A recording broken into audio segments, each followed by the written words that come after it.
Enfants, obéissez à vos parents dans le Seigneur, car cela est juste. Honore ton père et ta mère. C'est le premier commandement accompagné d'une promesse afin que tu sois heureux et que tu vives longtemps sur la terre.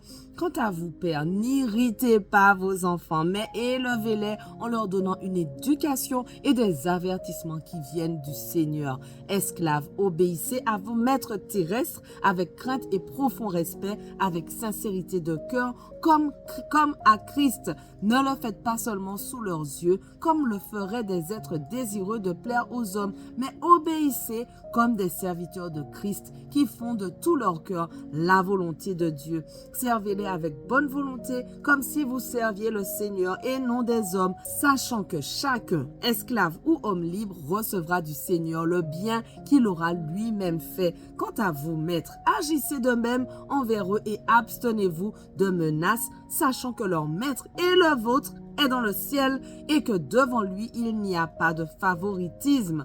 Enfin, mes frères et sœurs, fortifiez-vous dans le Seigneur et dans sa force toute puissante. Revêtez-vous de toutes les armes de Dieu afin de pouvoir tenir ferme contre les manœuvres du diable. En effet, ce n'est pas contre l'homme que nous avons à lutter, mais contre les puissances, contre les autorités, contre les souverains de ce monde de ténèbres, contre les esprits du mal dans les lieux célestes. C'est pourquoi prenez toutes les armes de Dieu afin de pouvoir résister dans le jour mauvais et tenir ferme après avoir tout surmonté.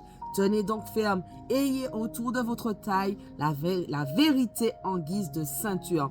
Enfilez la cuirasse de la justice, mettez comme chaussure à vos pieds le zèle pour annoncer l'évangile de paix.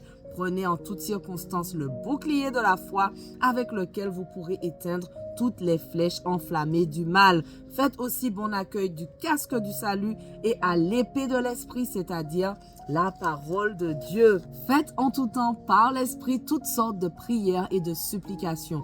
Veillez à cela avec une entière persévérance et en priant pour tous les saints. Priez pour moi afin que lorsque j'ouvre la bouche, la parole me soit donnée pour faire connaître avec assurance le mystère de l'évangile. C'est pour lui que je suis ambassadeur dans les chaînes. Priez que j'en parle avec assurance comme je dois le faire, afin que vous connaissiez vous aussi quelle est ma situation et ce que je fais. Tychik, le frère bien-aimé, qui est un fidèle serviteur dans le Seigneur, vous informera de tout. Je l'envoie exprès vers vous pour que vous ayez de nos nouvelles et pour qu'il réconforte votre cœur.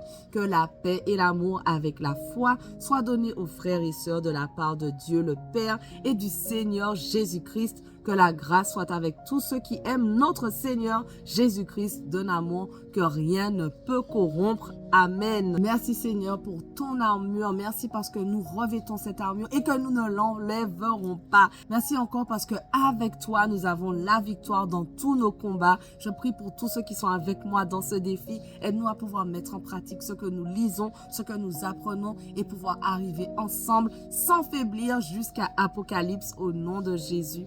Amen. Voilà notre passage du jour et le livre d'Éphésiens touche déjà à sa fin, mais on continue dès demain. On ne lâche rien. Allez, sois bénis.